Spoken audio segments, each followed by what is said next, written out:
Olha só, sonhador, eu tenho um recadinho aqui pra você de um novo patrocinador aqui do EmpreendaCast. Ele também ensina a teoria na prática. Pra você dar o seu próximo passo numa pós bacanuda, basta você unir a sua vontade de transformar com o conhecimento e a preparação. Lá na pós da Mauá, você cursa Engenharia de Processos, Engenharia de Alimentos, Ciência de Dados, Inteligência Artificial, Engenharia Automotiva, Indústria 4.0 e Automação. Também você cursa Engenharia Civil e diversos outros cursos com professores atuantes no mercado e parcerias com empresas admiradas. E olha só, você ainda pode escolher entre especialização, aperfeiçoamento e atualização. Acesse lá mauá.br/pós-graduação e saiba mais como você pode se inscrever. Pós-graduação na Mauá, após que você aplica da teoria à prática. Valeu! Está começando o EmpreendaCast, o podcast que explica a teoria na prática.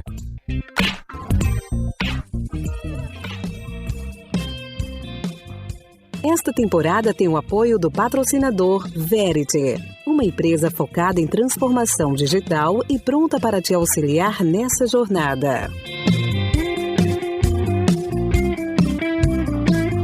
Olá, sonhadores! Este é mais um episódio que a gente vai conhecer a teoria na prática. Está presente comigo na mesa do EmpreendaCast, Renan Hanouchi. Assim que fala, Renan? É, como você quiser, meu amigo. Como você quiser. Tá maravilhoso. Ó, o Renan, ele é um empreendedor em tecnologia, sócio em diferentes negócios como a Let's Sistemas, a State Music, a Loomi e a G0. Mas na verdade ele vai corrigir esses nomes que o sonhador aí sabe que a minha pronúncia é péssima, né? Mas deixa ele contar daqui a pouco. Ele também já listou na Forbes Under 30. Gostou da minha pronúncia, Renan, do inglês? Maravilhoso, cara, maravilhoso. E é uma das mentes pensantes por trás do olhar brasileiro sobre tecnologia. Eu tive o prazer de escutar esse cara por 1 hora e eu fiz questão de trazer pra você, sonhador, escutar ele mais 1 horinha aqui comigo. Hoje é um dia incrível. Renan, seja bem-vindo ao EmpreendaCast. Cara, obrigado, Gustavo. Tô super feliz, transbordando aqui de energia, muito entusiasmado pro que vai acontecer. Adoro quando a pauta é a não pauta, quando a gente vem aqui completamente aberto pro acaso, pro que vai acontecer. Tamo junto, velho. Sou fãzão do teu trabalho, eu te acompanho, eu acho lindo. Muita gente linda foi entrevistada, então é uma honra gigante estar com você, gigante mesmo. E vamos embora se entregar pra essa galera linda que te acompanha, entregar tudo que a gente puder aqui pra, acho que trazer a alma nua do empreendedor, os bastidores, a verdade talvez não dita, aquilo que às vezes falta um pouco de coragem, trazer as frustrações e menos o sucesso, mais o que acontece de fato e que faz a gente de fato caminhar em grandes aprendizados, em jornadas bem desafiadoras, em quartos escuros para encontrar luzes ainda não conhecidas. Muito bem. Pra gente começar, antigamente a gente perguntava qual era a música que ia embalar o episódio, né? Mas aí o Spotify não permitiu por enquanto, né? Então eu vou colocar na playlist, você vai me dizer o seu gosto musical. Pode ser uma banda, pode ser uma música, mas na verdade é melhor até uma música, porque a gente vai colocar lá na playlist do EmpreendaCast no Spotify. Fala aí o seu gosto. Maravilhoso. Assim, eu tenho um gosto bem eclético. Se a gente fosse até abrir um portal depois sobre isso, é interessante. Eu vou abrir logo, só porque é uma história bem legal. Meu pai, da área de tecnologia há bastante tempo, acho que mais de 40 anos, e uma das coisas que ele mais me ajudou na vida foi sempre ter internet de qualidade em casa e bastante computador. Então eu sou um daqueles jovens, talvez frustrado por nunca ter ido a lan houses, mas a minha casa era uma lan house, o que deixava minha mãe maluca, então tinham 6 computadores com internet bem legal, acho que era a melhor sempre que pudesse ter na cidade. A gente não tinha muitos luxos, meus 2 pais são professores, mas uma coisa que a gente tinha luxo era computador e internet. E aí nessa época, imagina aquela época de baixar música, baixar torrent e tudo mais, todos os meus amigos e amigas vinham à minha casa virar noites baixando músicas e cada um tinha seu estilo, seu gosto. Então tinha gente que gostava de MPB, rock, sertanejo, forró, o que você imaginar, sendo que eu tinha uma curadoria, olha que palavra especial hoje, né? Naquela época já, das pessoas que gostavam daquele gênero. Então imagina que Gustavo ia lá em casa e ama, sei lá, MPB. E aí Gustavo ia trazer pra mim as principais músicas que ele queria ter e ele queria usar a minha internet pra fazer o download disso. Consequentemente, eu virei um cara extremamente eclético, com uma super curadoria de músicas de um monte de gente bacana, diferente, que frequentava a minha casa, meus melhores amigos. Mas, para este momento, a música escolhida é Gravidade Zero, é o nome de uma das nossas empresas, é muito mais do que uma empresa, empresa, um movimento, que é da Bárbara Dias, uma cantora extraordinária, uma grande amiga, e ela fez isso pra gente, a gente lançou ela oficialmente na abertura da HSM Expo 2020, um evento histórico, 20 anos de HSM Expo, e ela fez, em especial, uma música com um clipe, também chamado Gravidade Zero, e é essa música que eu gostaria da gente adicionar à nossa playlist aí, a playlist do EmpreendaCast. Sensacional. Já que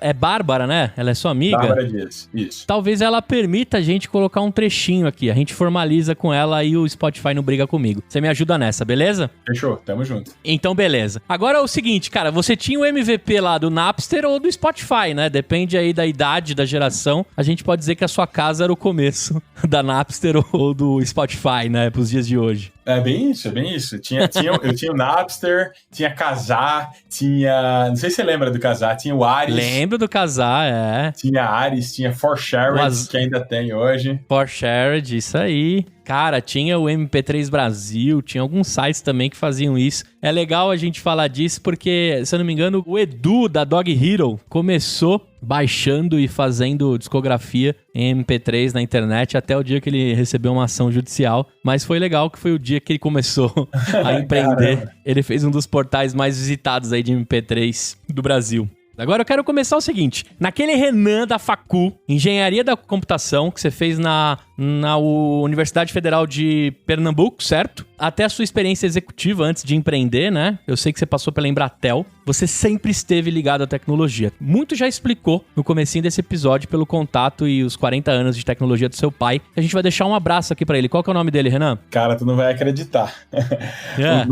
Se você pudesse chutar um nome muito louco pra um pai, qual nome você chutaria? Pode pensar um nome assim, muito foda, assim, um nome muito foda. Ah, um nome muito foda? Moisés.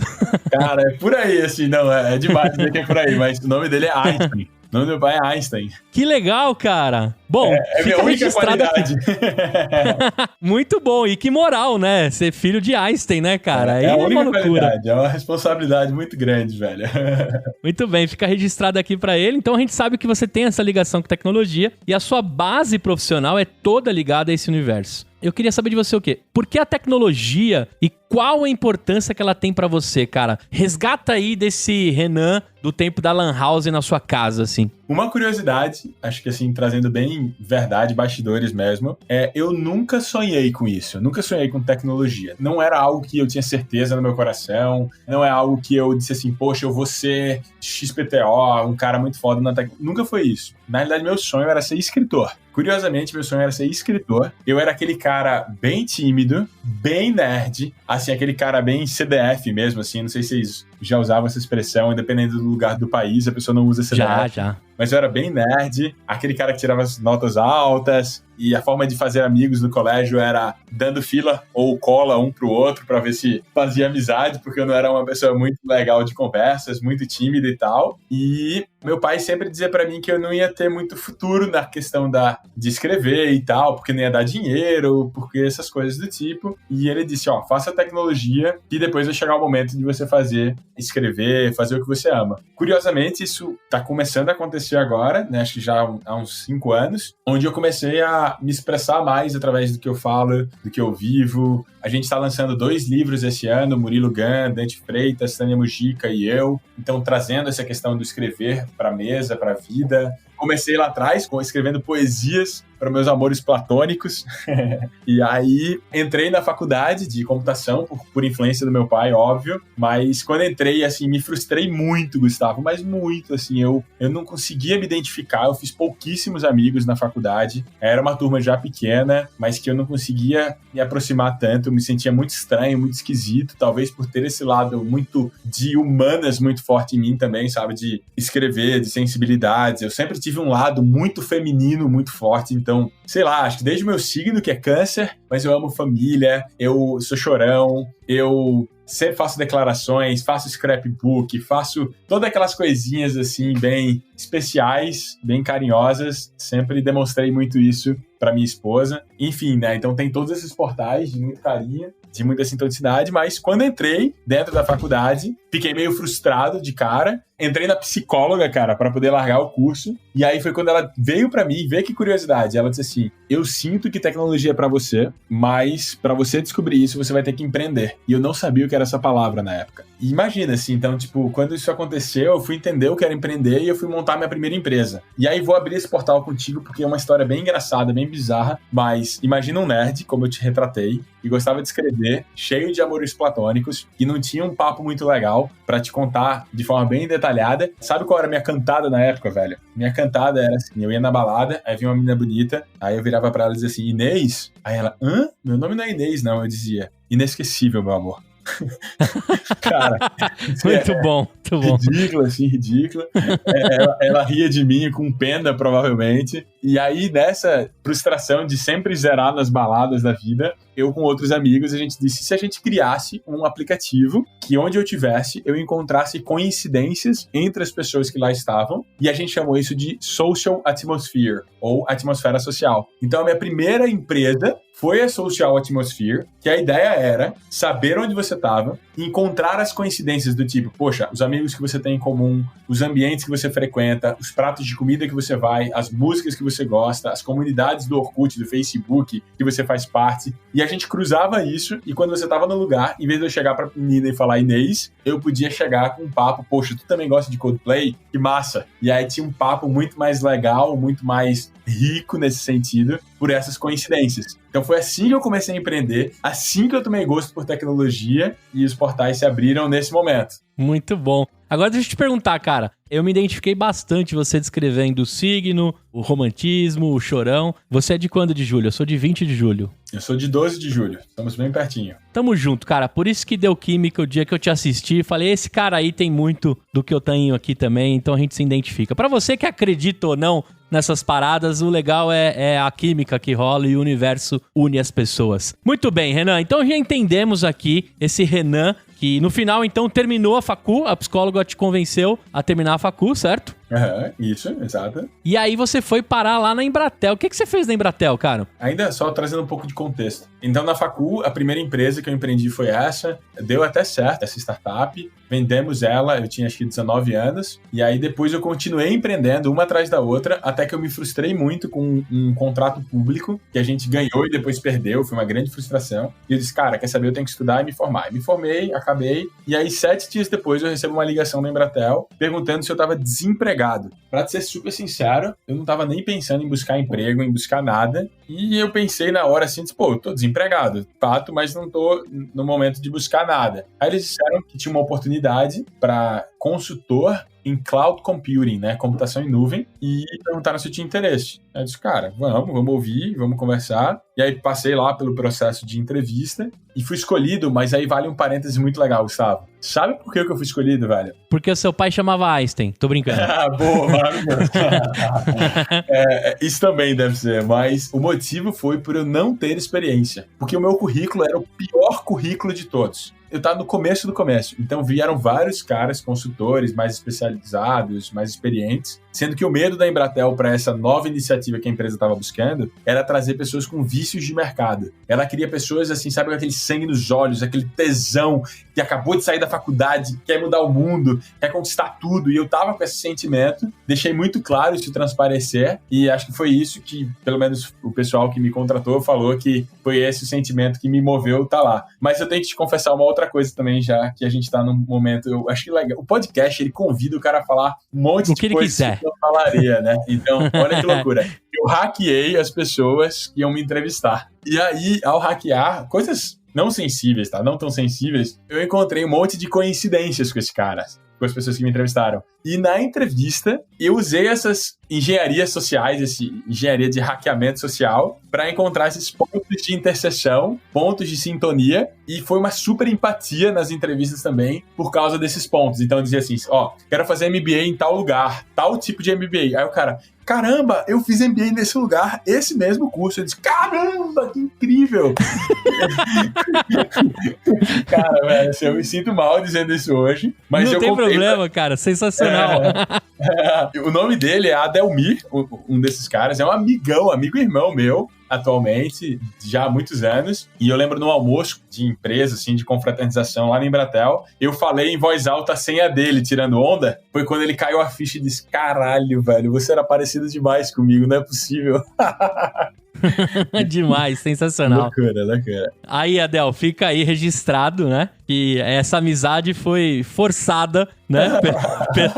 Pelo Renan. E hoje deu muito certo. Então, no final, vocês tinham sintonia, com toda certeza. Bom, Renan, depois a gente segue. O Renan que foi pra Embratel, um cara totalmente tecnologia, seguiu o seu rumo lá na Embratel. E como é que você vem parar nas empresas de hoje? Se a gente for seguir a sua timeline, como é que continua depois da sua experiência em nuvem aí? O que eu fui percebendo, Gustavo? Que nas empresas grandes não é tão difícil você crescer, ao contrário do que as pessoas pensam. Então, eu consegui crescer na Embratel muito rápido, mas muito, muito rápido. Por quê? Eu me metia em todas as áreas que não eram as minhas. A minha também, mas eu ficava sempre com um olhar de, poxa, será que a área de produção pode ser beneficiada por algo que eu aprendi na faculdade ou na vida? E aí, no terceiro mês de Embratel, eu lembro que eu criei uma soluçãozinha chamada Radar 21, que eu conseguia ajudar a otimizar expressivamente o tempo de viabilidade de um link de internet. Então, imagina que assim, demorava 7 dias úteis e caiu para 10 segundos. Então, eu acho que uma coisa que foi muito especial para minha carreira dentro da Embratel foi, eu tive gestores extraordinários, muito extraordinários. O meu primeiro gestor, o Claude de Cesanas, ele percebeu que eu era muito inquieto desde o começo e disse assim: Renan, eu não vou conseguir acompanhar talvez o teu ritmo, então voa sozinho, voa longe, voa rápido, só me deixa saber para não ficar vendido aqui no corredor, mas faz o que tu quiser, velho. Você tem liberdade de tudo, você não precisa seguir nenhuma regra aqui.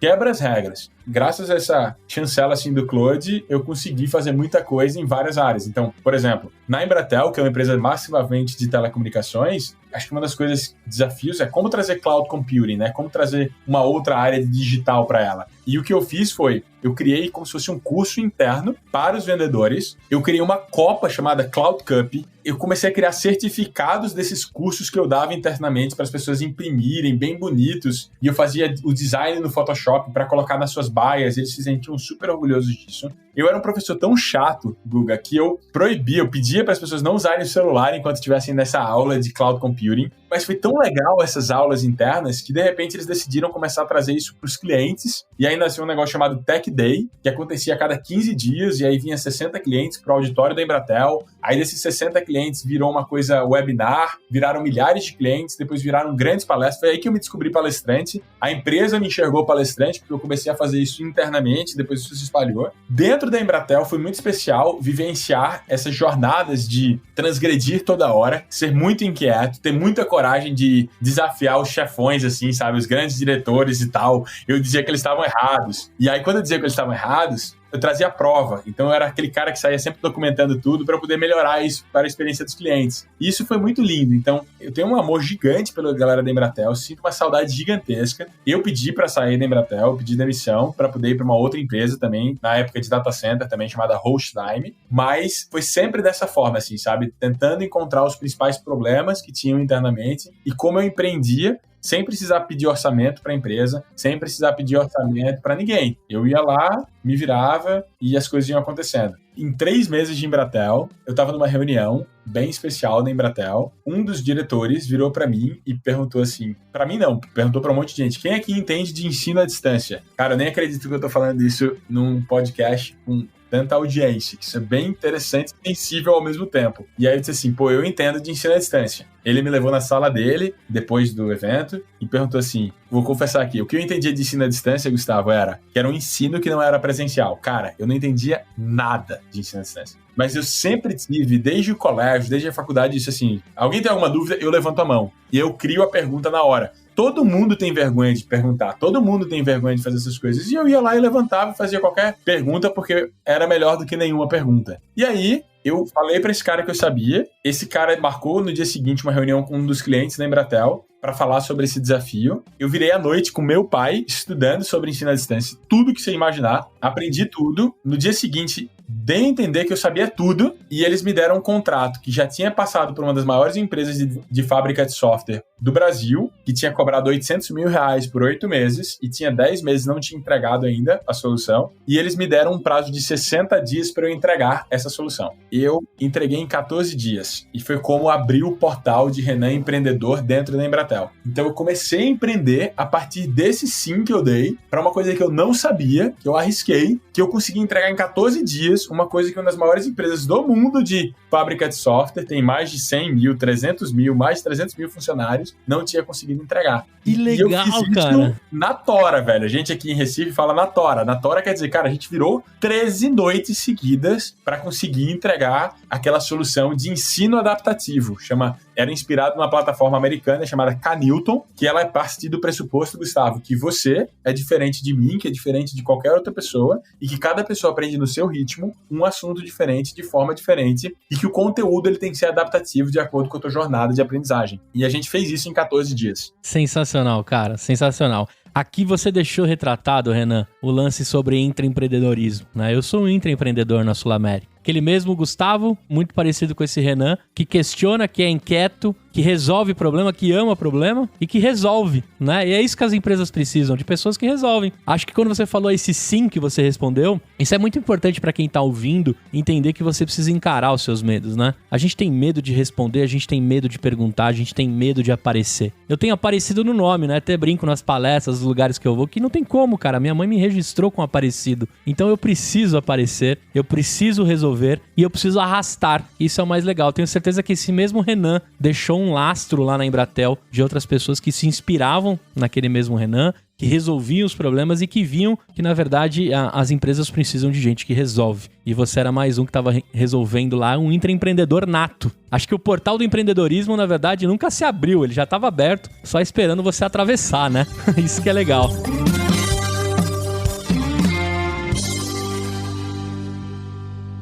E aí, sonhador, tudo bom? Tô trazendo aqui um recadinho da nossa patrocinadora, a Bluefields Dev. Acessa lá, bluefieldsdev.com. Eles estão com um site novinho e com muita coisa do novo posicionamento e da forma de trabalhar. Os caras estão aí dominando o assunto transformação digital nas empresas. Então corre lá, www.bluefieldsdev.com e dá uma olhada no que eles estão aprontando.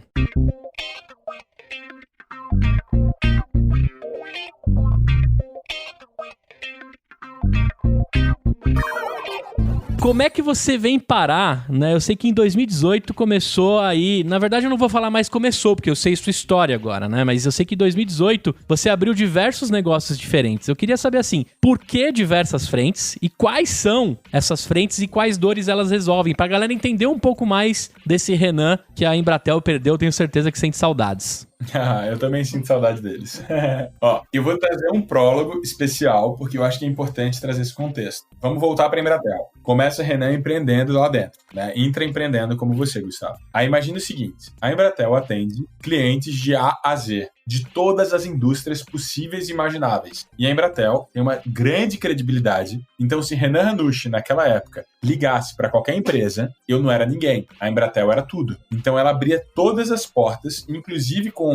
Hoje em dia, eu sou bem crítico a esse portal que eu vou falar com você agora, mas com o nível executivo, com o nível C-level. Eu sou crítico, Gustavo, porque eu não acredito em hierarquia. Daqui a pouco a gente chega nesse portal. Mas beleza. Eu tinha, então, acesso a um monte de presidentes, um monte de executivos de grandes empresas através da Embratel. E olha que legal isso, cara. Imagina que a Embratel vendia um commodity. E ela, de certa forma, chegou atrasado desse commodity, que era cloud computing. Já estava a Amazon, já estava a Microsoft, já estava a IBM, já estava a Oracle, já estavam gigantes lá dentro e ela começou a entrar em cloud computing. Mas ela tinha um puta diferencial, que ela tinha a infraestrutura de telecomunicações, enquanto os demais precisavam e dependiam disso. Então ela conseguia oferecer algo one-stop shop, algo completo, né? O one-stop shop é uma expressão em inglês que você em um lugar só consegue comprar tudo. Então na Embratel você tinha dados móveis, dados residenciais e dados empresariais, que é Embratel, Claro e NET. E tinha o data center, cara. Então você tinha tudo. O ponto é que, mesmo assim, o cliente, ainda hoje, quase que todas as indústrias do Brasil, do mundo, elas são commodities, ou seja, elas competem por preço. Isso é traumático, isso é frustrante. Pensa comigo, Gustavo. Qual a diferença entre Oi, Claro, TIM e Vivo? Qual a diferença entre Banco do Brasil, Santander, sei lá, Bradesco, Itaú e Caixa Econômica. Qual a diferença entre Azul, Gol, Latam e Avianca? Existem diferenças? Claro que existe, mas a maior parte dos clientes interpreta como um commodity. No caso dos aviões, das empresas de aviação, o que o cliente vê? O tempo de voo e o valor. E ele muda sem problema algum. No caso das telecomunicações, ele vê pacote de dados. Se caiu o preço do pacote de dados e aumentou a velocidade, ele não tem tanta fidelidade como ontem. Ele muda muito rápido. Então, nessa época, eu percebi que se eu fosse vender commodity por commodity, eu nunca conseguiria ganhar nenhuma negociação, porque a Embratel era um entrante no mercado que já existia. E aí eu disse, e se eu vender o futuro das empresas? Olha que louco, Gustavo. Então, imagina que eu ia visitar a Sul América. Então, se eu fosse visitar o Gustavo dentro da Sul América, eu não ia vender data center, cloud computing, não ia vender mobilidades, não ia vender MPLS, que é infraestrutura de telecomunicações, não ia vender nada disso. Eu ia dizer assim, Gustavo, a minha visão, a visão da Embratel, do futuro da empresa de seguros é essa. E aí Renan, nerd, ia estudar no mundo inteiro InsurTech, ou seja, empresas de seguro, startups da área de seguro. Ia olhar o mundo inteiro, cara. E eu fazia uma apresentação, palestra, para te encantar, para te convencer que a Sul América caminharia para isso e que na Embratel você ia ter a segurança de ir para lá quando essas soluções de inovação acontecessem. Então, em vez de eu vender telecom, eu fazia esse estudo para cada um dos clientes. Óbvio, não tem tanta escala, mas eu escolhia clientes especiais para isso e depois saía reproduzindo isso para outros clientes. Mas, então eu entrava na Sul América e fazia essa apresentação. Desse pitch, nasceu a primeira empresa minha, chamada Let's. O que é a Let's? É uma empresa de desenvolvimento de sistemas que nasceu no meu primeiro ano de Embratel. Em 2013 nasceu a Let's, ou seja, faz 7 anos que nasceu a Let's. E ela nasceu assim, a Embratel não tinha o serviço de fábrica de software na época, e eu perguntei para o RH se eu podia co-empreender paralela à Embratel, uma empresa de desenvolvimento de sistemas, onde eu ia criar esses futuros possíveis e prováveis para as empresas clientes da Embratel e eu ia hospedar tudo na nuvem da Embratel e usar todas as soluções de telecomunicações e conectividade da Embratel, claro, Nets. E eu pude fazer isso, eu tive essa aprovação, porque eu não tinha competitividade nesse sentido, eu não forçava o cliente a nada, ele tinha total liberdade de fazer o que ele quisesse com aquela apresentação, inclusive fechar com outras pessoas, que acontecia muito, não tem problema. Mas disso nasceu essa pluralidade desse, é um termo bonito de se autotitular, né? Serial Entrepreneur, né? Um empreendedor serial. É bonito, é vaidade, isso é ego, esquece esse termo, mas nasceu de forma bem explícita assim. Pô, atendia um cara de seguro, atendia um banco, atendia um hospital, atendia uma lojinha, uma empresa de varejo, atendia uma concessionária, atendia um shopping center. Cada um deles, eu ia estudar sobre o futuro da área deles e pensava em tecnologias para reinventar o negócio dele e vendia esse sonho para ele e ele comprava a Embratel e a Let's, muitas vezes, não sempre. A Let's tem 7 anos. Ela nasceu no meu primeiro ano de Embratel. 3 meses de Embratel nasceu a Let's. Legal, muito legal, cara. Imagina assim, no começo, eu brinco que a gente era prostituto, a gente era garoto de programa, a gente fazia qualquer programa por qualquer valor, a gente só queria mudar o mundo, ganhar o mercado e ter cases de clientes maravilhosos que a gente tem. A Let's já atendeu empresas como P&G, como Unilever, como L'Oréal, como Mercedes-Benz, como, enfim, várias empresas super lindas. E a gente queria, nesse momento, fazer isso. Mas aí, o que aconteceu em 2018, trazendo a tua pergunta, é que eu comecei a dizer, poxa, eu servi muita gente. Eu fui sempre fazendo o software dos outros, fazendo o outro virar uma empresa de valer milhões, ou quiçá até unicórnios. A gente atende unicórnios, a gente serve alguns unicórnios, né? 3 unicórnios são clientes da Let's. E eu disse, caramba, quando é que a gente vai começar a fazer o nosso? E aí, nessa época, Gustavo, eu comecei a ter uma maturidade muito maior de relacionamento. Eu entrei no lead, eu entrei em movimentos empresariais que tinham outros C-levels. E eu comecei a virar C-level. Eu virei meio que diretor na Embratel, informalmente, e quando eu fui para Rochedaim, eu virei vice-presidente da América Latina. E aí eu comecei a conviver com essa galera e eu comecei a fazer amizade com outros caras muito legais. Então imagina eu e o Gustavo. E eu chegasse pro Gustavo, vamos ser sócio, velho? Ou o Gustavo chegava pra Renan, vamos ser sócio? Você tem a parte de tecnologia, você entende bem disso, você é um nerd que sabe falar português, se comunicar com seres humanos, que tem amor, que tem humanidade, é um nerd estranho. E aí a gente começava a empreender. E aí começaram a nascer os spin-offs da Let's. Nasceu a Sally, que é uma empresa que existe até hoje, de supply chain, de gestão inteligente, inteligência artificial aplicada à área de supply chain, atende várias empresas de faturamento de mais de 10 bi, 20 bi, empresas gigantes. a Sally, nasceu a Stape, que é uma startup na área de música, nasceu o Justin, que é uma startup na área jurídica. Então começaram a nascer uma série de spin-offs com empreendedores extraordinários que eu fui conhecendo na caminhada, que eu sonhava em ser sócio deles, eles ficavam felizes de ser meu sócio, eu acho que eu sonhava muito mais do que eles, e aí a gente começava a empreender juntos. Um monte dessas empresas deram errado. Sociedade, frustração, cara, um monte de portal que a gente pode entrar aqui quando você quiser, a hora que você quiser. Tô totalmente aberto para te falar tudo como aconteceu. Mas aí foi assim que eu comecei a empreender várias coisas, porque quando você vem de uma empresa como a Embratel, que tem uma natureza meio que de consultiva, que atende múltiplas verticais, você fica apaixonado por isso. Hoje, uma das bandeiras que eu mais tenho sintonia, eu acho que por causa do Murilo Gun, que é meu amigo, irmão, sócio, tudo, a gente tem um curso junto com mais de 400 mil alunos, né? O curso Reaprendizagem Criativa, originalmente criado por ele, com essa camada especial de conteúdo chamada Gravidade Zero. A palavra criatividade vem de combinatividade. Então imagina que hoje, Gustavo, eu tenho um zoom out que eu vejo um monte de áreas diferentes. É como se eu usasse inputs de uma área de medicina para reinventar a área de direito e vice-versa. Então eu saio combinando áreas diferentes, ou seja, a combinatividade, que significa criatividade, para trazer inovação na prática. Sensacional. Eu queria passar por cada uma delas, mas brevemente, o que você conseguir falar, para depois a gente dar um zoom na G0. Mas a Stape fazia o quê? Falou que era de música, né? A Stape é de música. Vê que massa. Visualiza comigo, né? Você que tá ouvindo a gente. Então imagina que você tá numa varanda agora, tomando um vinho, abre um parênteses um pouco grande e o Guga vai se identificar comigo infinitamente com essa minha expressão. Guga, você é apaixonado por problemas? Eu sou completamente. Completamente. Maravilhoso. Talvez é um dos meus poucos vícios da vida é problema. Eu amo problemas. Que bom que a gente tem mais uma coisa em comum. E quando a gente olha para problema, até vou abrir um outro parênteses, então eu abri um colchete, vou abrir agora um parênteses, eu vou fechar depois o parênteses, depois o colchete. Para mim, um problema grande, ou ele é uma soma de problemas pequenos, ou ele é um problema pequeno que você acumula por muito tempo. Experimenta pegar uma folha de papel, colocar na tua mão. Ela não pesa nada. Quanto mais tempo passa essa folha de papel, mais ela vai pesando. O problema da maior parte de nós é que a gente olha o problema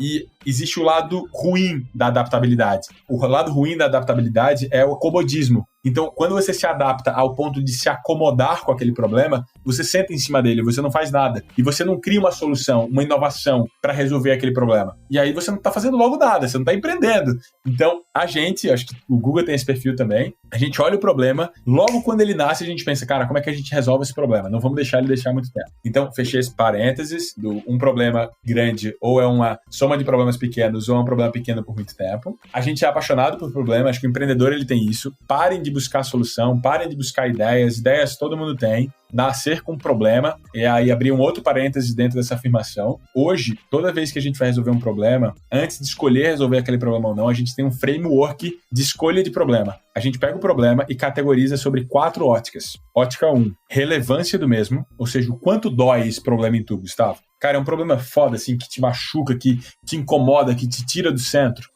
Massa. 2, quão recorrente ele é. É um problema que está todo dia na tua vida, todos os dias ele está se repetindo. Bota numa escala assim, recorrência de 1 a 5. Terceiro fator, o quanto esse problema, Guga, ele é um problema que impacta outras pessoas. Ele é um problema só do Gustavo? Ou ele é um problema do Gustavo, do Renan, da Luana, da Maria, da Fernanda? Cara, todo mundo tem esse problema. Pô, quanto mais ele tiver impacto em massa, mais ele é um problema que é relevante ser resolvido também. Então, o terceiro item. E o quarto item é impacto financeiro, que também está correlato a tempo, porque tempo é dinheiro. Se você resolver aquele problema, você ganha tempo, ou você deixa de perder dinheiro, ou você ganha mais dinheiro, então você também bota uma escala aí de todos esses itens de 1 a 5. E aí, antes de escolher um problema, vamos supor que a gente fosse fazer uma jornada de inovação na Sul América. Um dos primeiros passos que a gente faria, Guga, era pegar em todas as áreas, transversal a todas elas, ver quais são os problemas que elas têm, fazer um design sprint de votação deles, ordenar esses problemas, categorizar esses problemas e escolher conforme esse framework. Fechei esse parênteses, voltando para a varanda, tomando um vinho. Estamos tomando um vinho e eu tô com um cara chamado Nando Cordel. É um dos maiores compositores do Brasil, um cara com mais de 1.500 músicas. É um ícone da música brasileira. Ele tem uma música bem famosa, por exemplo, Tô com saudade de tu, meu desejo. Tô com saudade do beijo do mel. Eu não sei cantar, então não quero frustrar o ouvinte.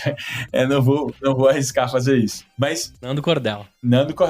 É um cara maravilhoso. E tava com ele, com o filho dele, Tauan Cordel. E a gente tava tomando um vinho. E a minha pergunta, Guga, é sempre a seguinte. A gente pode até fazer essa pergunta, dependendo se a gente puder passar 2 horas desse podcast, a gente entra nessa pergunta mais tarde. Pergunta é a seguinte: qual o teu maior problema? Aí Nando, quando você der um Google nele, você vai ver que Nando é um cara da paz. Aquele cara que faz meditação todos os dias no Instagram. É um cara, meu Deus. Aí ele disse, Renan, eu não tenho problema. Eu disse, caramba, isso é um problema. Você não tem problema, é um problema pra mim. Você tem que ter um problema. Aí eu, abrindo um outro parênteses aqui, a indústria da música sempre me encantou por vários motivos. Motivo 1, minha mãe é professora de piano. Motivo 2, a história que eu contei no começo do podcast. Motivo 3, como um artista consegue ganhar R$500 mil num show que, pô, o cara tem PhD e não ganha isso às vezes em 10 anos. Ou 1 ano, sei lá.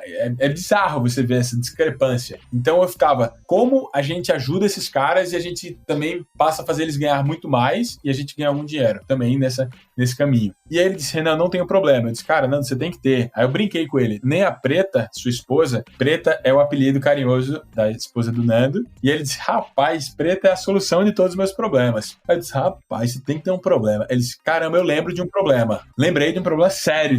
Todo artista tem. Eu disse, opa, cheque no impacto em massa. E ele disse, e a gente deixa de ganhar muito dinheiro por causa disso. Eu disse, opa, cheque de novo na outra coisa. E ele disse, todo artista tem. Eu disse, opa, todo mundo tem, acontece sempre, todos os dias tem esse problema. Eu disse, que problema é esse, Nando? Ele disse, é o problema dos direitos autorais. Eu disse, como assim direito autoral, cara? Ele disse assim, você já ouviu falar do ECAD? Eu disse, não. Aí eu lembro, ECAD é um negócio que cobrou quando eu fiz formatura. Eu lembro da minha festa, eu tive que pagar a ECAD. Esse ECAD é um escritório central de arrecadação de direitos autorais. É uma associação de associações. Então, a ECAD é formado por 7 associações. Cada associação tem compositores, artistas, gravadoras, editores, enfim, toda a indústria da música está dentro do ECAD. E o ECAD ele é responsável por fiscalizar, por cobrar direitos autorais em todos os estabelecimentos comerciais passivos de cobrança de direito autoral no Brasil inteiro. Sendo que o ECAD, para não trazer números exatos, eu sei o número exato, mas para não ser indelicado, ele não tem nem 200 fiscais para fiscalizar o Brasil inteiro, que tem dimensões de um continente. Então, o problema que o Nando me trouxe foi, poxa, eu adoraria ajudar o ECAD a ter mais fiscais para que ele soubesse exatamente o que toca em cada estabelecimento comercial, para que todos nós ganhássemos o direito autoral que é devido a gente.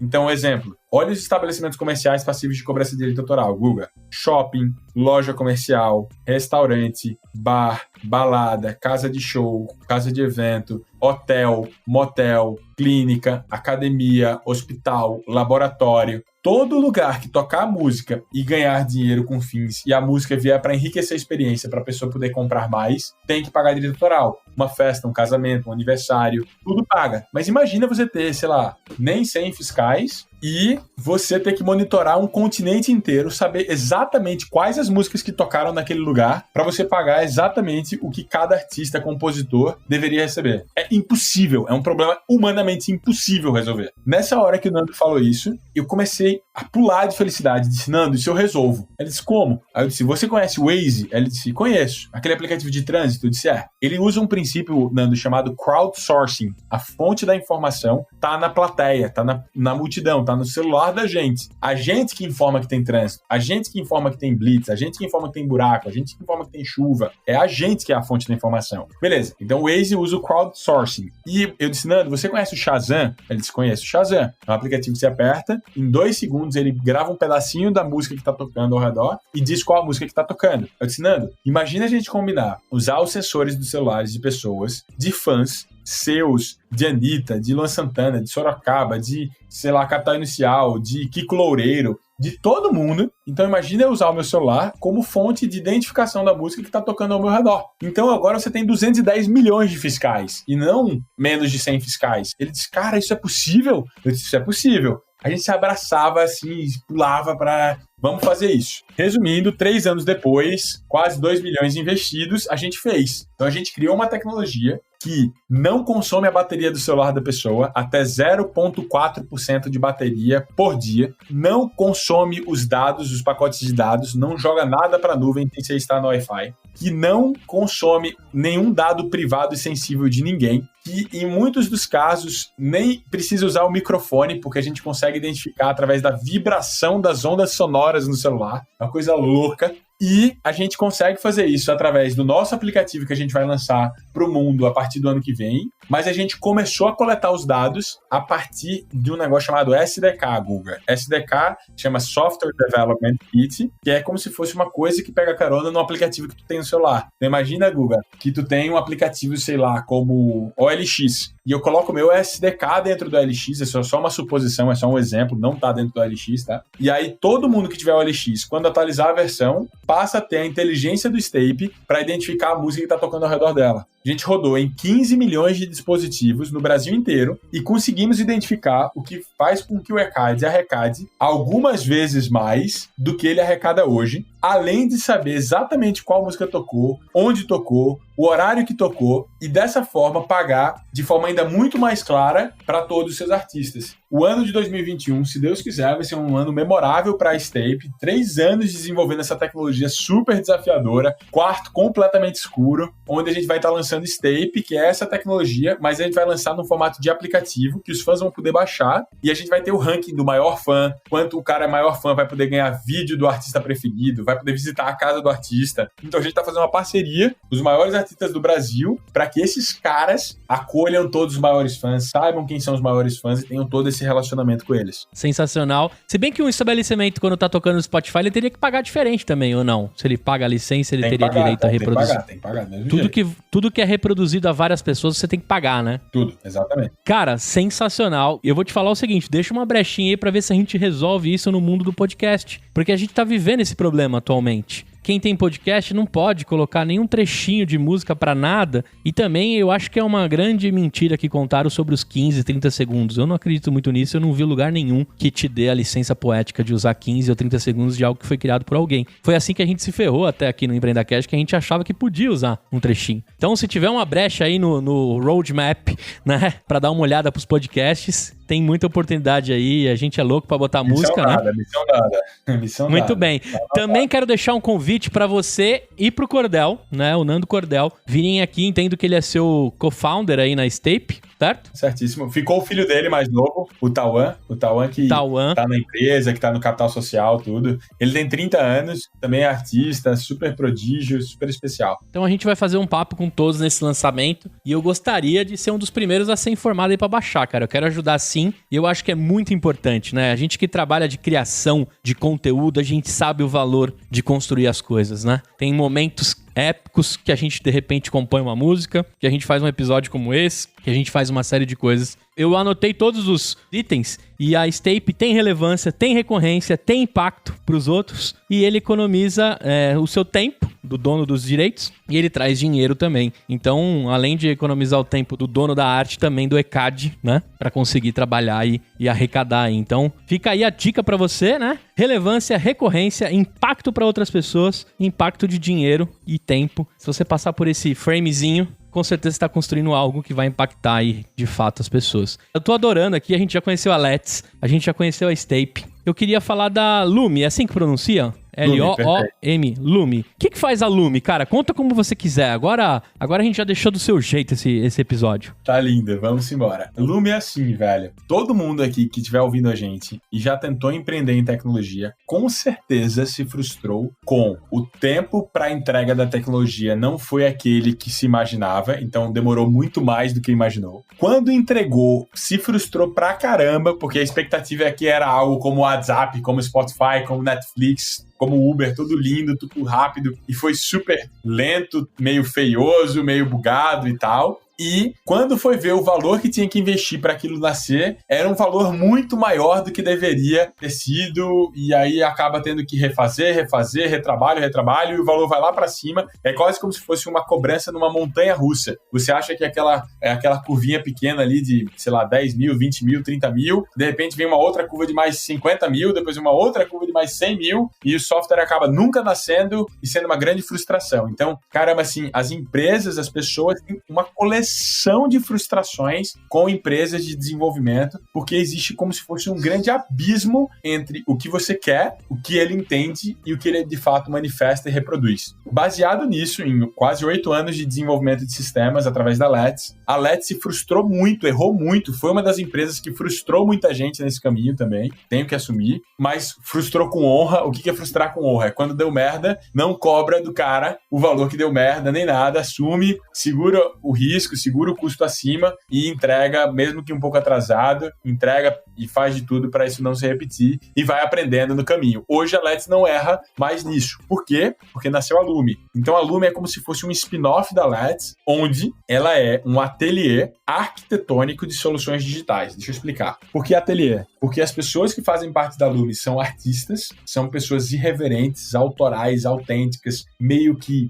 com a sua rebeldia artística manifestada. Não são designers por designers. Arquitetônica, porque eles criam as arquiteturas das soluções digitais na forma de design. Então, o que é a Lume? A Lume é o primeiro passo antes de você desenvolver um sistema. Então, imagina que você vai construir tua casa, Gustavo, e você quer saber assim, ó, tua casa tem, sei lá, 300 metros quadrados. Aí você diz assim pro engenheiro: ô Renan, você que é engenheiro, quanto é que vai custar aqui minha casa pronta, com móvel, depois de quebrar a parede, botar piso, gesso? Quanto é que vai custar tudo isso, sabe? O gesso, o piso, as caixas de som, os pontos de luz, a parte de rede. Quanto é que vai custar tudo isso, Renan? Aí eu digo: poxa, Gustavo, eu posso te dizer que pode custar 300 mil, tipo R$1.000 o metro quadrado, mas também pode custar 3 milhões, como pode custar 30 milhões, como pode custar 300 milhões. Se você colocar só obra de arte aí, vai passar de 1 milhão muito fácil. Então eu não faço ideia como você quer a tua casa, os 300 metros quadrados. Para eu saber, eu tenho que criar um projeto arquitetônico da tua casa. De posse dele, eu vou ter clareza para te dizer aproximadamente, muito provavelmente muito mais fiel, muito mais fidedigno do que ontem, quanto você vai gastar. Então o que a Lume faz? Ela cria um projeto arquitetônico, em vez de ser de um apartamento, de uma casa, de um prédio,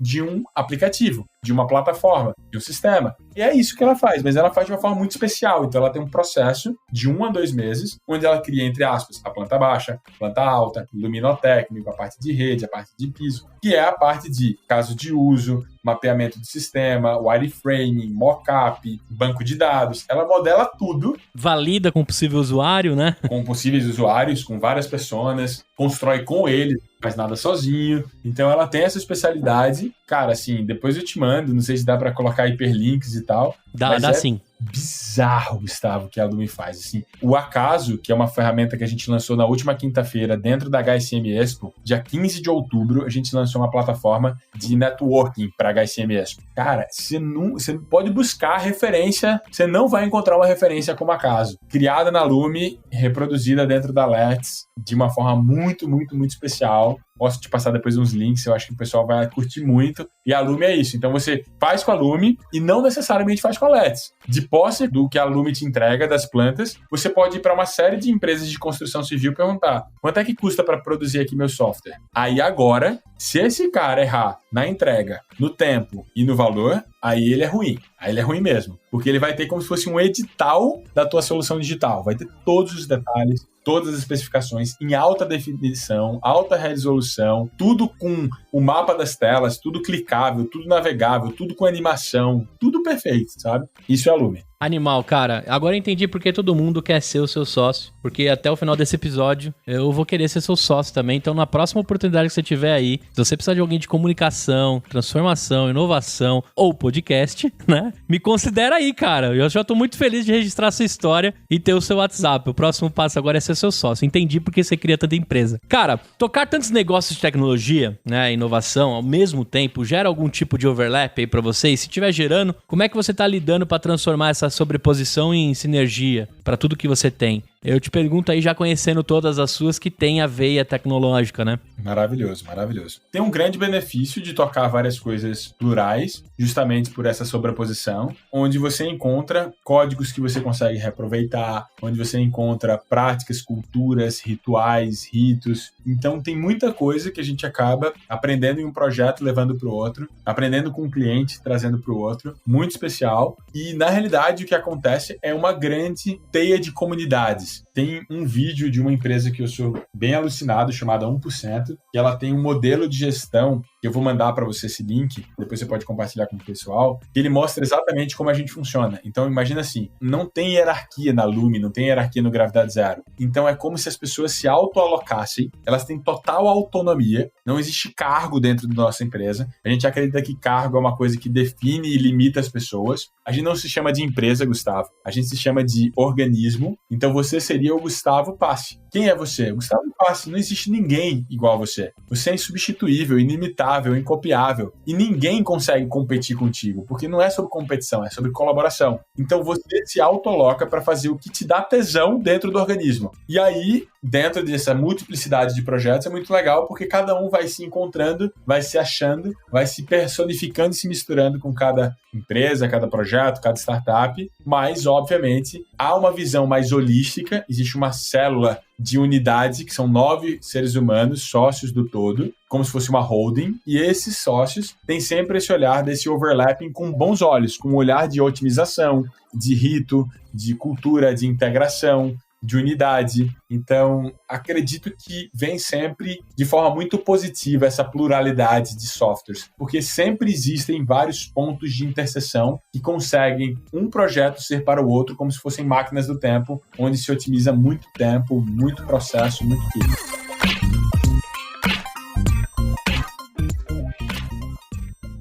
Esse quadro é um oferecimento da nossa patrocinadora e pioneira com o EmpreendaCast, Verity, uma empresa que vai te ajudar na intensificação digital. A Verity é digital de ponta a ponta e todas as soluções são pensadas e orientadas pelo seu negócio. Entra lá no site, encontra os conteúdos, o site tá de cara nova e você também consegue entrar no Telegram, receber materiais incríveis em primeira mão lá da Verity. www.verity.com.br. Siga também nas redes sociais @Verity Digital. Lembrando que Verity é com TY no final.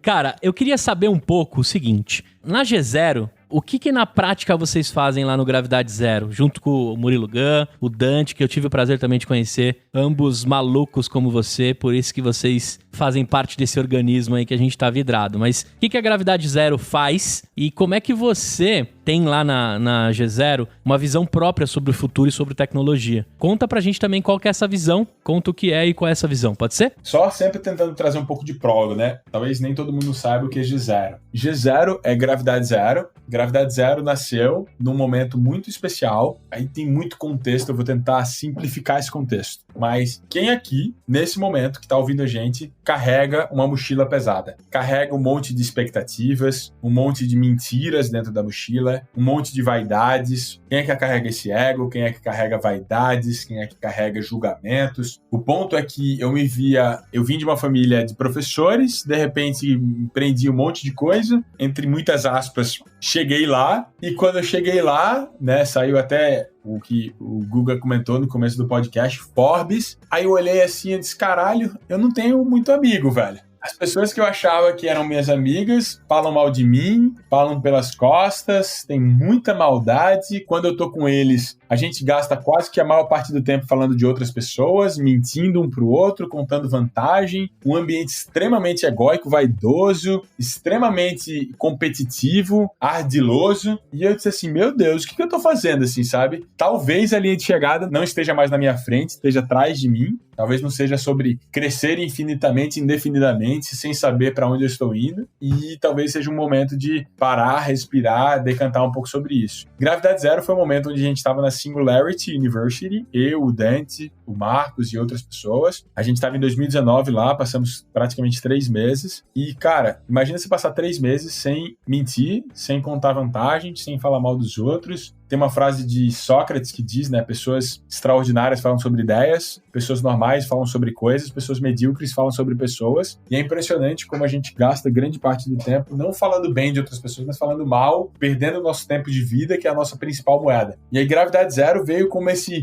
wake-up call, como esse despertar, como esse estalo, onde a gente diz, porra, para, tá tudo errado, velho. A pista tá errada, A meta tá nas coisas, as melhores coisas da vida não são coisas, são pessoas, são momentos, são experiências. Se eu pedir pro Guga aqui, vou tentar dar um crash no Guga agora, nesse momento. Guga, descreve os melhores momentos da tua vida. Descreve o amor da tua vida. Descreve a tua mãe. E isso em 1 minuto. Se eu te desse 1 hora, provavelmente você não ia conseguir, né, Guga? Sim. É indefinível, velho. Você não define amor. É imensurável. Não tem palavras pra isso. Sendo que por que no nosso mundo corporativo, no nosso dia a dia, a gente busca definição de tudo, meta de tudo, objetividade de tudo? Definir, como diz Oscar Wilde, é limitar. Definir é limitar. Mas por que tudo tem que ser OKR, KPI, meta? E aí a gente fica claustrofóbico nesse mundo. Talvez uma das principais coisas, ou uma das poucas coisas que a nossa ex-presidenta falou de certo foi: deixa a meta aberta. Deixa a meta aberta. Significa abandona um pouco a porra do planejamento e abraça o fazejamento. Fazejamento. Abraça o presente. É só o que tu tem. Para de ficar planejando, tentando manipular, controlar. Controle vem do francês e falando de uma forma bem carioquês, significa contra o rolê, porra. Tu tenta controlar a tua vida, tu tenta manipular, tu tenta planejar, tu tá indo contra o rolê, irmão. O rolê é a vibe boa, é a coisa boa, é a energia boa. Aí tu vai contra o rolê, irmão. Para de querer controlar tudo, para de querer ter estabilidade num mundo completamente volátil e instável. Abraça o caos. O caos, ele é positivo, ele não é negativo. O caos é natural. Para de buscar a nova normalidade, o novo normal. Só existe o natural. O natural, ele é complexo, ele é volátil, ele é ambíguo. Ele é o que a gente deveria estar entendendo. Na realidade, nem entendendo, sentindo. Não fala com a mente, fala com o coração. Mas a gente vive esse barulho todo e a gente disse: pode parar, velho. Pode parar, eu não vou ficar mais nessa pista. Vou mudar de pista, vou mudar de vida. E Gravidade Zero foi esse convite de mochila vazia. Se a gente trouxer faculdade, colégio, peso é igual a massa vezes gravidade. Se a gravidade é 0, o peso é 0. Se a gravidade é 0, o peso é 0. Peso é igual a massa vezes gravidade. Gravidade 0, o peso é 0.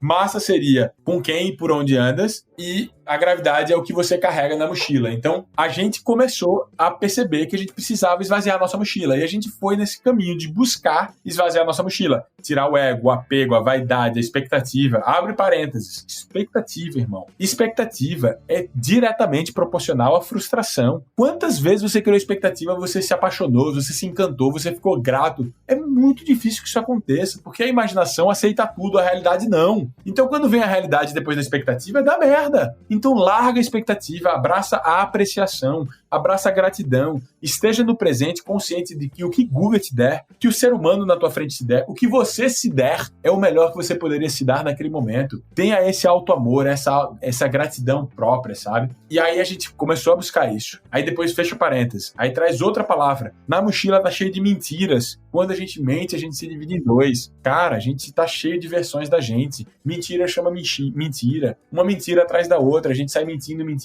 A gente tem que ficar acumulando essas mentiras que viram grandes pesos na mochila, porque você não pode entrar em contradição, senão você é incoerente com você mesmo. Aí você não pode entrar em contradição. Por isso que você tem que falar sempre a verdade. Tem uma frase que diz assim, ó: If you always tell the truth, you never need to remember anything. Se você sempre fala a verdade, você nunca precisa se lembrar de nada. Nunca, porque você não carrega nenhuma outra versão de mentirinha dentro da tua mochila. E aí, Gravidade Zero foi acordar pra isso, velho. Entender que talvez antes de uma transformação digital, antes de uma inovação, e abre outro parênteses, inovação tem 3 mães, mas a mãe de verdade da inovação, a mãe legítima, é a necessidade. A outra é a vontade e a terceira é bullshit, é marketing, que é 90% das empresas. É inovação de mentirinha, é você fingir que você está fazendo algo para o marketing publicar alguma revista de alta circulação. Não é sobre isso. Inovação deriva de necessidade. Invenção, como diria Platão, deriva de necessidade. Mas quando é que você partiu de um problema real, conforme aquele framework que a gente falou aqui no meio do nosso papo? Então, a gente começou a ter essa clareza, fecha esse parênteses, de que Gravidade Zero é a transformação existencial que precisa existir para que talvez assim a transformação digital tenha como pilotos orientados, minimamente sintonizados com a verdade deles, com o coração deles. Porque o piloto de hoje é um cara desorientado, perdido, que faz o que não quer e não sabe o que quer. Aí vai dar merda? Já deu merda, irmão. E a galera que não acorda para isso, velho. É esse espírito Gravidade Zero que motivou o Murilo a pegar o curso mais foda dele, chamado Reaprendizagem Criativa, e dar o nome da turma gratuita. Tem mais de 400 mil alunos de turma Gravidade Zero. E aí a gente criou várias aulas juntos, eu, o Murilo, a Tânia, a Mujica e o Dante Freitas. E aí essas aulas são super diferenciadas, assim, são completamente orgânicas, ao vivo, vulneráveis, diferentes. E aí nasceu essa turma. E o Gravidade Zero, então, se a gente olhar para Let's, para Lume, é o braço de conteúdo. Gravidade Zero hoje é conselheiro de um monte de empresas super especiais. Ele faz jornadas de inovação de 1 ano, 2 anos, imersão, workshop. Gravidade Zero deu nome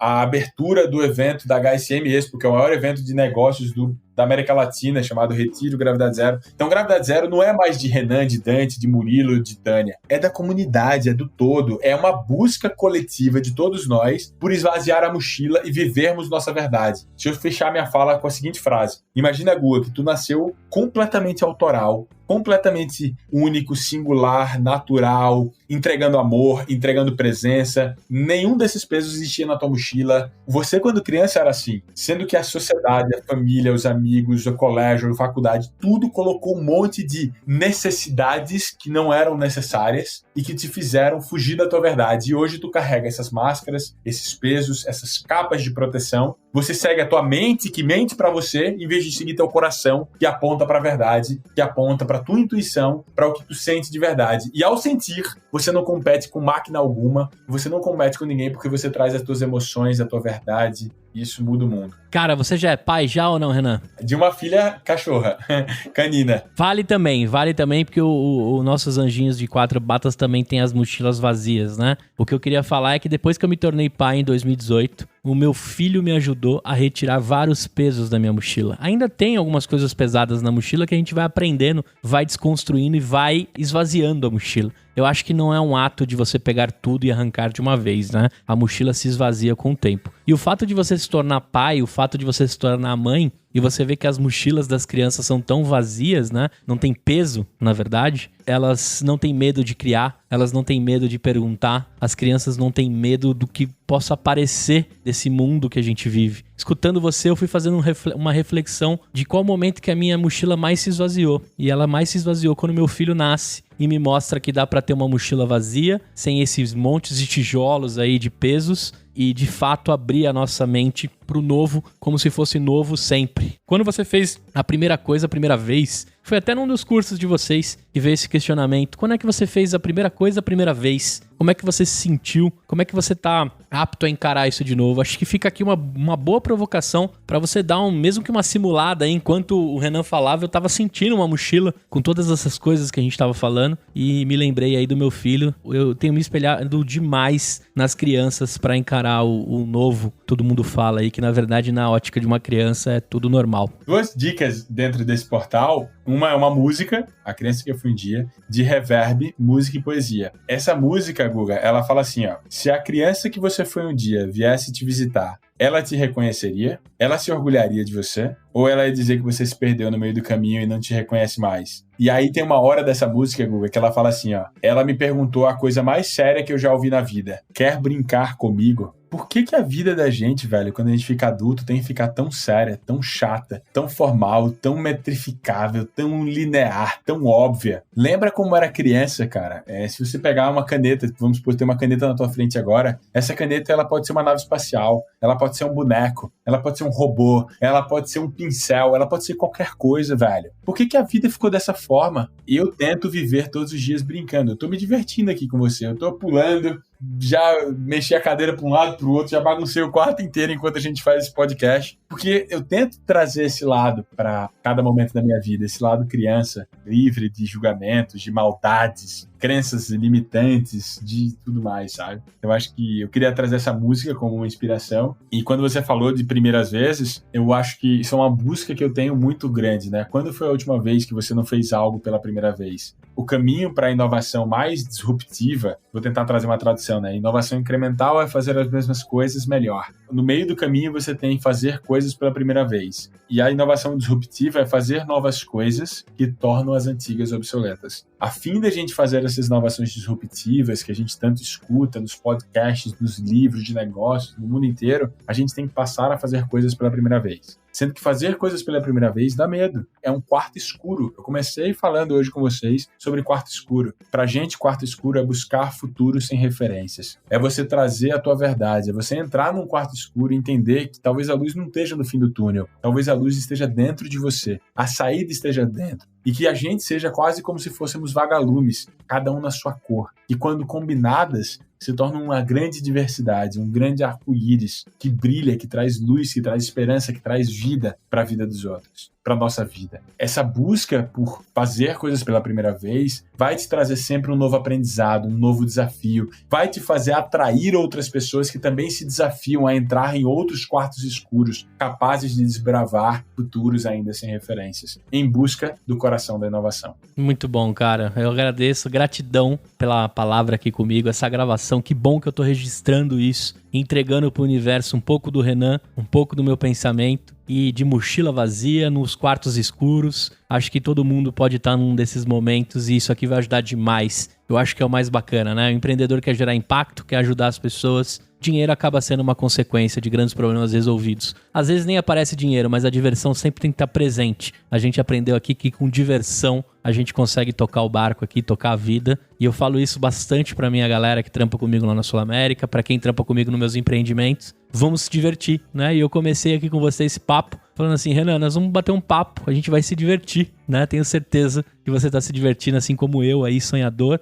e o Renan também aí, que tá se mexendo por todo que é lado aí no quarto dele e gravando com a gente. Cara, agora eu quero saber o seguinte, entrou na Forbes, como é que a sua vida ficou, cara? Você tirou uma casquinha disso daí e depois me conta em seguida o que esse Renan quer, o que você tá criando. Aproveita pra me falar um pouco de futuro, mas me conta um pouquinho do que você tirou casca dessa Forbes aí, cara. Nunca falei isso, veio no coração agora, mas o maior ganho da Forbes foi ser para mim mesmo um espelho de um olhar para dentro e de um agradecimento interno, assim, de dizer assim, poxa, Renan, dá valor, agradece, como se fosse, sabe, um abraço, eu me abraçando assim, sabe, um abraço meio individual, mas assim, me abraçando com uma felicidade muito grande. Obviamente, abre uma série de portais, Guga, assim, chega em lugares que você não conhece ninguém e a pessoa leu a revista, a pessoa soube por algum portal sobre isso. Toda vez que você vai palestrar, eu palestro um bocadinho, sempre é a primeira citação que as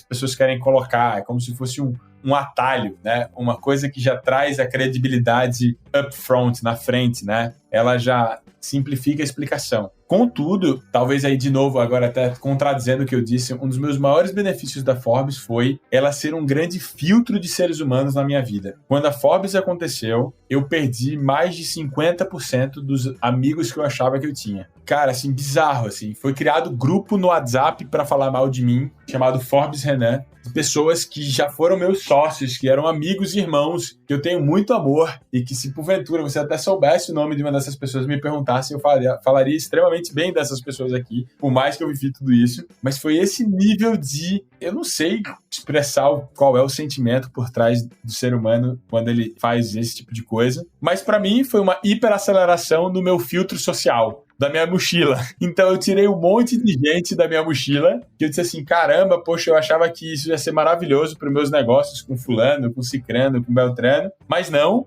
ele não soube lidar com isso, o ego dele não soube lidar com isso, deles, na realidade, de vários deles aí, e isso foi muito interessante observar, né, como o ser humano se comportou em cima disso. Então, confesso que por isso ter acontecido, eu fugi um pouco da Forbes, então eu evitava falar que eu fui Forbes Under 30. Eu tinha muito medo, assim, eu lembro que quando eu soube, eu sou devoto de Nossa Senhora de Fátima, eu ajoelhei diante de Nossa Senhora de Fátima e pedi assim, ó, não me ilude, não faz isso subir minha cabeça, meu ego, isso não quer dizer nada, isso quer dizer simplesmente motivo de agradecer. Eu tô num caminho, na realidade o caminho, não existe o caminho você faz ao caminhar, então eu tô no começo do caminho, eu acho, nunca sei quando é que será meu dia finito. A minha relação com a Forbes é assim, eu tenho uma gratidão imensa pela revista e tal, pela essa hiperaceleração, por isso tudo, pelas portas que se abrem, mas foi de um aprendizado, de uma hiperaceleração na minha maturidade também, no meu relacionamento com o meu ego, para isso não subir a cabeça, para isso não mudar. É uma das principais características que eu acho que eu tenho, que é a minha eu sou meio bobo, meio mamão, meio nerd, meio assim, sabe, sem eu não tô nem aí pra essas coisas, não quero ser reconhecido como Renan da Forbes, eu quero ser reconhecido como Renan amoroso, brincalhão, fofo. Muitos amigos e amigas me chamam de Teddy Bear, sabe, ursinho de pelúcia. Eu tenho quase 2 metros de altura, velho, e me chamam de ursinho de pelúcia, então isso me encanta muito mais, me brilha muito mais os olhos do que qualquer coisa que seja apegada a vaidades e coisas do tipo. Mas, óbvio, tenho a maior gratidão pela revista, pela indicação. Olha essa que eu vou falar agora, hein? Vê que loucura. Eu não quero ser capa da Forbes, a não ser que a Forbes mude da lista de bilionários que tem 1 bilhão na conta para a lista de social billionaires. @Camarote, nos escute agora. Camarote, presidente da Forbes Brasil. Se um dia eu for para ser capa da Forbes, que seja para ser um social billionaire, um empreendedor que impactou o coração de 1 bilhão de seres humanos. Para mim, vai ter muito mais significado, muito mais do que virar unicórnio, é virar um ongicórnio, é um ser humano capaz de fazer movimentar entre as pessoas dentro da órbita desse meu organismo R$1 bilhão. Então não é sobre mim, não é sobre eu virar bilionário, é sobre impactar 1 bilhão de corações. Eu acho que é esse tipo de intenção que eu quero manifestar ao mundo. Perfeito, cara. Tamo de mochila junto aí. Com certeza o dia que você sair nessa revista, e vai sair, eu vou ter um baita orgulho de ter falado que eu registrei parte dessa história e vou ter que te mandar um WhatsApp falando, cara, precisamos atualizar o seu episódio. Já vai ser sócio, porque agora... A gente já vai ser sócio, então a gente já vai... É verdade. Então, a gente já vai ser sócio e eu vou falar, porra, cara, depois dessa reunião que a gente fez aqui, tem como pegar o microfone e a gente atualizar o seu episódio, porque agora ficou defasado. Precisamos retratar quem é você. Cara, agora me conta um pouco visão de futuro. E a gente já tá partindo pelo final. Cara, eu não quero desligar. Eu não quero terminar esse episódio. Tenho certeza que o sonhador lá também não quer dar o fim desse episódio. Mas, infelizmente, a gente já está entrando em clima de finalização. Mas me conta um pouco de visão do futuro do Renan. Uma pergunta para todo mundo que está nos ouvindo. Por que o futuro é sempre tão mais sexy do que o presente? Por que a gente se apaixona tanto pelo futurismo e tão pouco pelo agorismo? Se tudo que a gente tem é o agora, é o hoje. A minha visão de futuro, talvez eu traduziria para uma visão de presente, porque é tudo que eu tenho. Então, diante da minha visão de presente, o que eu busco é, todos os dias da minha vida, estar ao lado de pessoas que façam sentido, ou melhor, façam sentir, que venham do coração. Então, para mim, não importa o destino, não importa para onde, importa com quem. Se eu estiver rodeado no meu presente das pessoas certas, sintonizados na verdade, no amor, na confiança, na vulnerabilidade, ou seja, trazendo para o mundo primeiras intenções, nada debaixo do tapete, nenhuma mentira, nenhum egoísmo, mas um ecossistema, não um egossistema. Então, minha visão de presente é que todos os meus dias eu possa respeitar muito mais a mim mesmo, que eu não precise ter bloqueios e mais bloqueios de agenda, que eu possa seguir o fluxo natural do meu dia. Ou seja, porra, deu muita vontade de ligar pro Guga e passar o dia inteiro falando com o cara, velho. Eu quero passar o dia inteiro, eu não preciso ter nenhuma marra, nenhuma formalização, nenhuma burocratização que me impeça disso. Então, que eu siga esse meu instinto, a minha intuição, a minha vontade, que eu haja com coragem, ou seja, coragem, significação do coração, e dentro disso, eu uso esse meu coração como a minha bússola, porque num mundo que muda na velocidade que muda, a melhor forma de garantir o futuro é seguir no presente o coração, que é essa bússola. Porque não tem mapa, não tem passo a passo, não tem manual, não tem tutorial que consiga estar atualizado e preparado para o teu caminho, que é diferente do meu caminho. Então, que eu possa todos os dias seguir a minha verdade, seguir o que está dentro de mim, caminhando ao lado de pessoas que façam sentido, em busca de fazer o bem, me divertir e, por gravidade, ganhar dinheiro. Acho que essa é a minha visão de presente. Você não tem noção, de verdade, coração aberto. Acho que a gente já tem aí uma sintonia, não só pelo signo e pela descrição que você fez do Renan fofo, do Renan amoroso, do Renan que de alguma forma, desde garoto, queria deixar algo nesse mundo, mas com relação ao amor, ao impacto na vida das pessoas.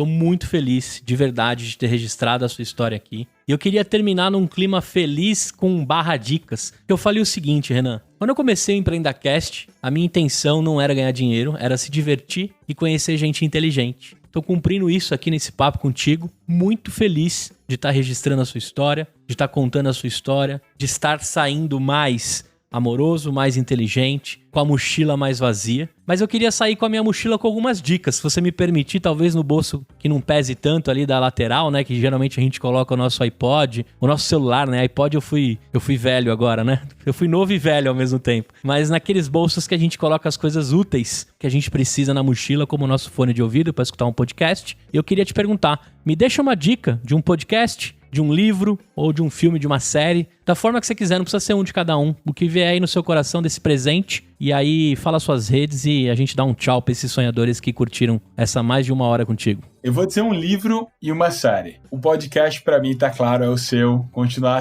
escutando.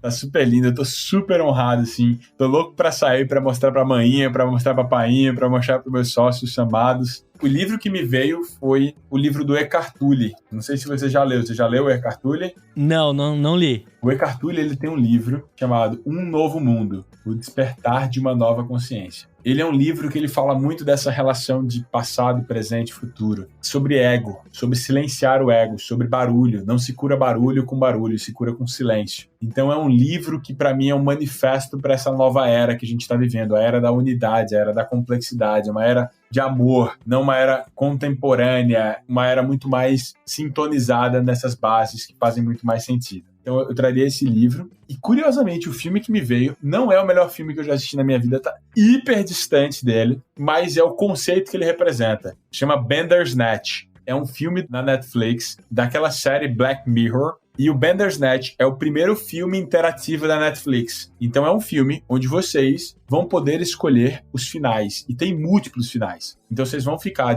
com a mão no controle durante todo o filme e vocês vão escolher no caminho qual o caminho que esse filme vai ter. E eu falo isso, e acho que o motivo que me veio trazer isso para vocês é justamente uma frase do professor Júlio Torres, que é um mentor da gente de fractalidade, que diz assim: não existe caminhante, não existe o caminho e não existe o caminhar. Caminhante, caminho e caminhar se constroem e se reconstroem mutuamente na caminhada. Mesmo que exista um caminho e você esteja caminhando neste caminho, você está construindo um novo caminho naquele caminho. E você não é mais o mesmo a cada passo. Isso é uma frase super complexa, super fractal, mas ela quer dizer que caminhante, não existe o caminho você faz ao caminhar. Então, para de buscar na vida por passo a passos, por guias, por mapas, por manuais, para até de buscar necessariamente por propósito. O propósito é o caminho, é o caminhar. O propósito é uma equação coletiva, dinâmica. Você constrói teu caminho. Se eu virar o sócio do Guga,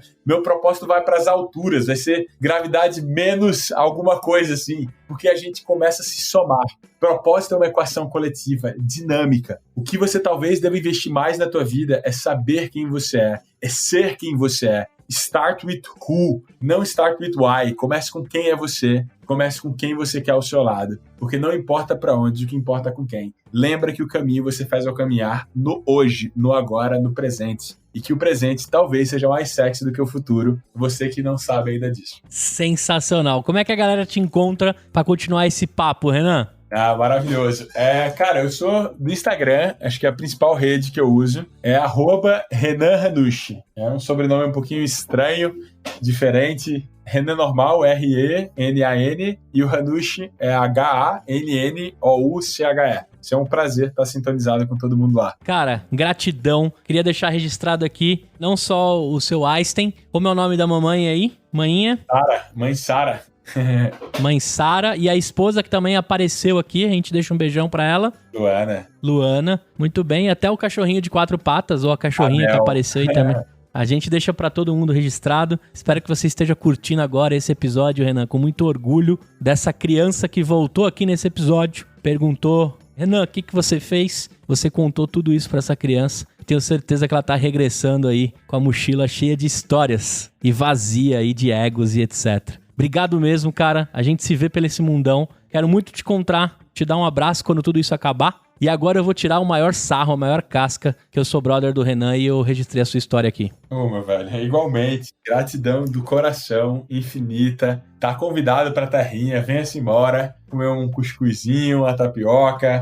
Faço questão de receber aqui em casa. A gente vai adorar te receber aqui no Gravidade Zero, na Lume. Vai ser um prazer ter você aqui com a gente. Venha mesmo, não é forma de falar. Venha com a família, venha ficar na praia com a gente. A gente é nordestino e eu ainda sou árabe. Então, eu amo receber, amo servir. Vai ser um prazer servir a você e sua família quando você estiver por aqui. Venha com tudo. É nóis. Perfeito, cara. Brigadão. E você, sonhador, a gente se vê aí numa próxima entrevista, num dia muito especial com um nome extraordinário.